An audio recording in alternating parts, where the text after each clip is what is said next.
Hello friends, good morning. সবাইকে জানাই শুভ সকালের শুভেচ্ছা। তো দেখো, ভিডিও শুরু করেছি অনেক দিন পর।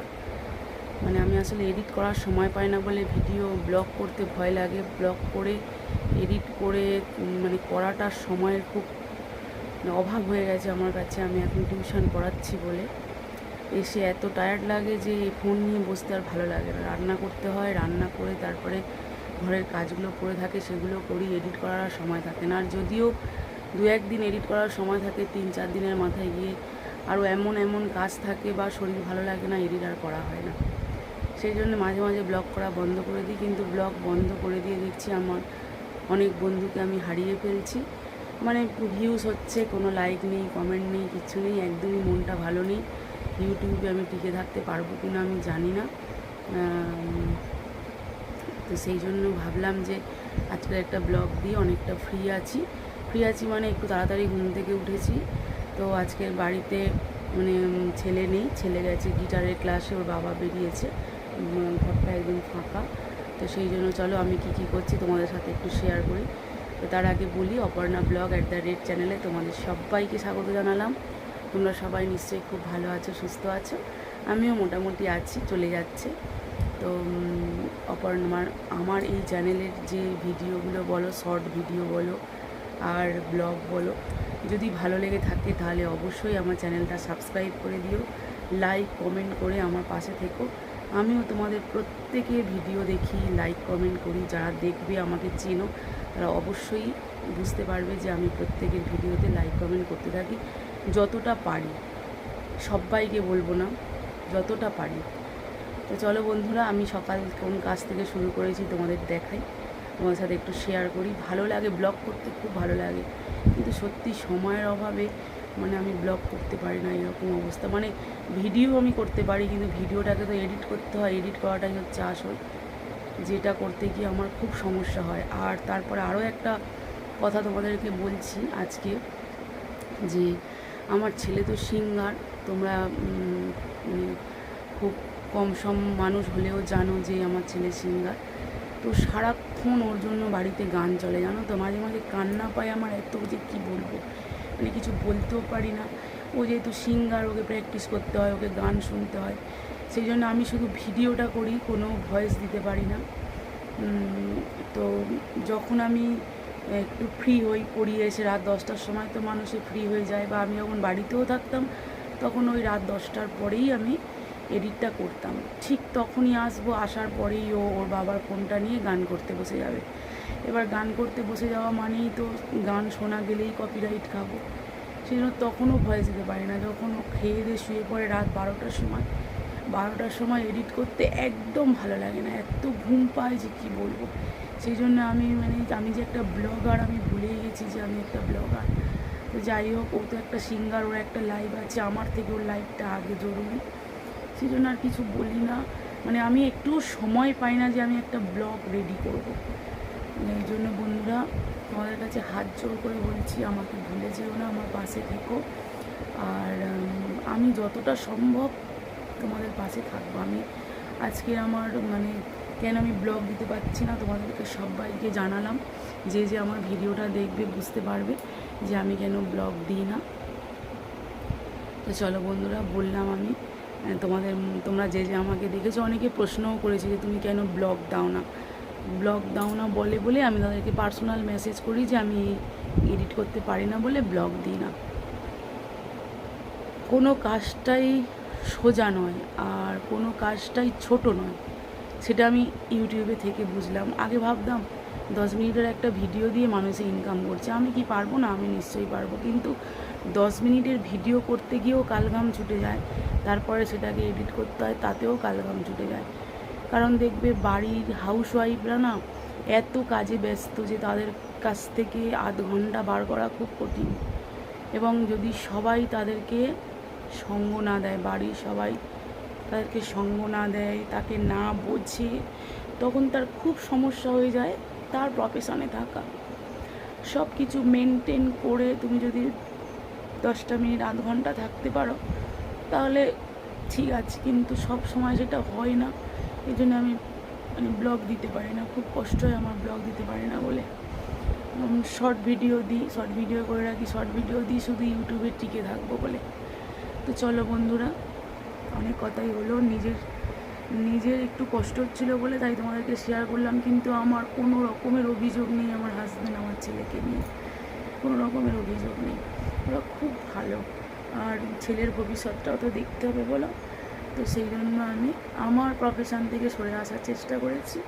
কিন্তু মাঝে মাঝে ইচ্ছা হয় যে করি, কিন্তু ওই যে আমি এডিট করার সময় পাই না, ছেলেটা তখন গান নিয়ে বসলে আমি আর এডিট করতে পারি না। রাত 12টার পরে আমার আর এডিট করতে একদম ভালো লাগে না। তো চলো আমি কী কাজ করছি তোমাদের সাথে একটু শেয়ার করি। বিছানা চাদরটা তুলে সবে চাদরটা পেতেছি, কাচবো বলে চাদরটা তুলেছি। নিচেও বিছানা হয়, কুট্টু যেদিন থেকে এসছে নিচেও বিছানা হয়, দেখো কত বিছানা, এগুলো সব চেঞ্জ করব, তারপরে ঘর মুছবো। চলো আমি এগুলো চেঞ্জ করতে থাকি।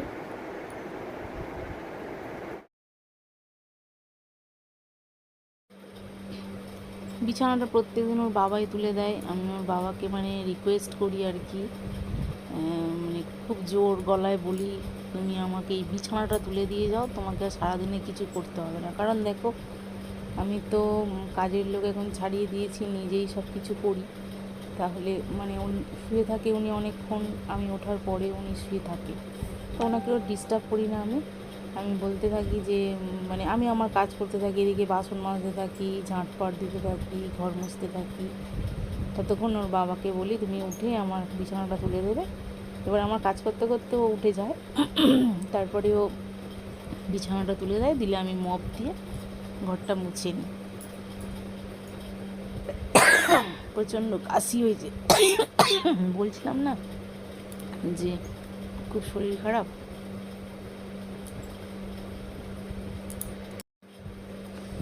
বিছানা তুলে দিয়ে পরিষ্কার করে নিয়ে ঝাঁটপাট দিয়ে নিয়েছি, নিয়ে চলে এসেছি মুছতে। প্রতিদিনই মপ দিয়ে মুছি, সপ্তাহে একদিন চেষ্টা করি যে হাতে মুছবো, হাত দিয়ে মুছবো। দেখো মপ দিয়ে মুছলে না পুরো কোনাগুলো পরিষ্কার হয় না, আর হাত দিয়ে মোছা একটা যতটা পরিষ্কার হয় মপ দিয়ে মুছলে ততটা পরিষ্কার হয় না। তো সেই জন্য ওইটা আমি সপ্তাহে 2 দিন করার চেষ্টা করি, না হলেও সপ্তাহে 1 দিন করি। তো ওর বাবা খুব বকে যে তুমি মপ এনে দিয়েছি তাও না করে এরকম নিচু হয়ে মুছছো, আবার কোমরের যন্ত্রণা হবে। সবটাই বুঝি কোমরে যন্ত্রণা হবে, কিন্তু তবুও ঘর দোর একটু পরিষ্কার না থাকলে না খুব বিরক্ত লাগে। চলে এলাম, ঘর মুছে 1 বালতি কেচেছি।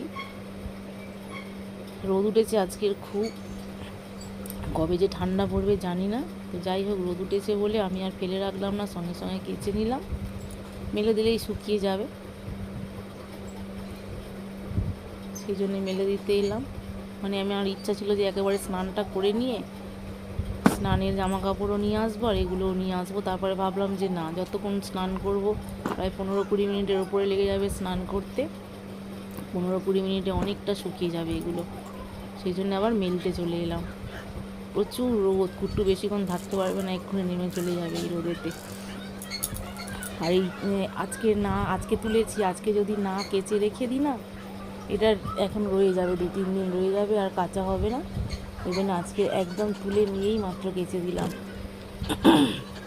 দেখো ক্যামেরার সামনে কি করছে, দেখো ওই নিচে নেমে গেল, হাওয়া দিচ্ছে, বুঝতে পারছো তোমরা, ছোট ছোট জিনিস হাওয়াতে মানে পড়ে যাওয়ার সম্ভাবনা থাকে, সেই জন্য আবার ক্লিপ দিতে হবে।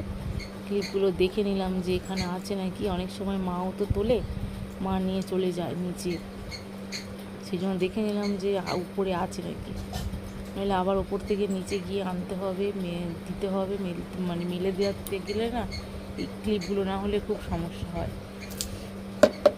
সংসারের কাজের আর শেষ নেই। স্নান করে পুজো সেরে নিলাম, দেখো তোমরা বুঝতেই পারছো, সবে সবে পুজো সেরেছি, ধূপও জ্বলছে, আর সব ঠাকুর আমার সেজে বসে আছে।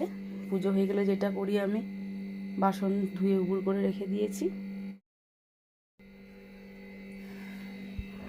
পুজো সারা হয়ে গেল, এদিকে দেখো আমি ডাল বসিয়ে দিয়েছি, সময় নষ্ট করবো না বলে ডাল বসিয়ে দিয়েছি। উনুনে দুটো ভাত করবো ইচ্ছা আছে। এ দেখো চা নিয়ে চলে এসেছি, চা বিস্কুট খাবো, নিচে রেখে দিয়েছি, খাবো চাটা। মা আসেনি, মায়ের আজকের একাদশী বলে মা আসেনি, তো উনুনটা ভেঙে গিয়েছিল, উনুনটা আবার একটু সারলাম। দেখো উনুনটা আবার একটু সারলাম, সারতে আবার একটু দেরি হলো। এখন তেমন একটা জ্বালন নেই, তাই শুধু ভাতটা করি বলে পাতা কাগজপত্র ধরিয়ে ভাতটা করি, সেটাই করব। তো চলো এখন একটু চা খেয়ে।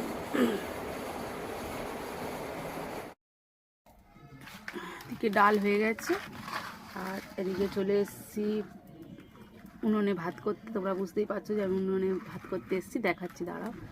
আর ওর বাবা এসেছিলো, মা তো আজকে আসেনি বললাম, আর ওর বাবা চলে এসেছিলো, আর আমি তখনও টিফিন খাইনি, তাই জন্য এসে বকাবকি করছে যে তুমি টিফিন না খেয়ে তোমার সব করতে হবে না, একটু পরে করো। আবার ছেলে পড়তে যাবে 3টের সময়, তা তাকে 2টোর সময়, 2টোর মধ্যে আমাকে ভাত দিতে হবে বলো, খেতে একটু রেস্ট নেবে।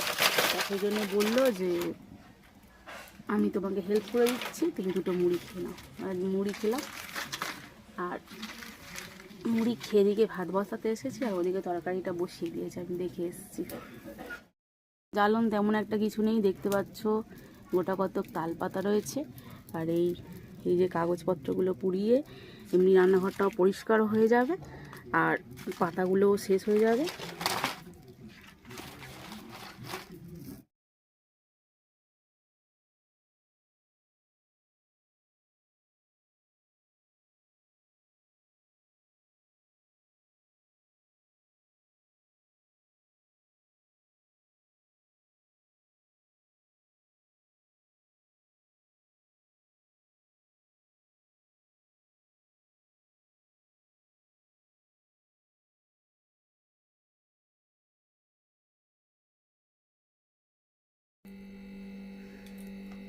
হাই বন্ধুরা, গুড ইভিনিং। সন্ধ্যা হতে চললো, তো সারাদিন তো কাটলো সব কিছু কাজের মধ্য দিয়ে। এখন এবার যেতে হবে আমাকে পড়াতে। দেখো আমি রেডি হয়েছি পড়াতে যাওয়ার জন্য, তোমাদের সাথে খুব কমই শেয়ার করেছি এই সময়টা। তো এবারে যেতে হবে পড়াতে, আসবো সেই রাত 10টার সময়, তোমাদেরকে তো সকালে বললাম। তো চলো যাওয়া যাক, অনেকক্ষণ পরে আবার এলাম তোমাদের সাথে কথা বলার জন্য। সকালবেলা এগুলো সব কাচাকুচি করেছি, এসে গুছোবো, এখন আর সময় নেই। চলো যেতে হবে, লাইট অফ করে দিই। বৃষ্টি পড়ছিল বাইরে, ছাতা নিতে হবে আজকে।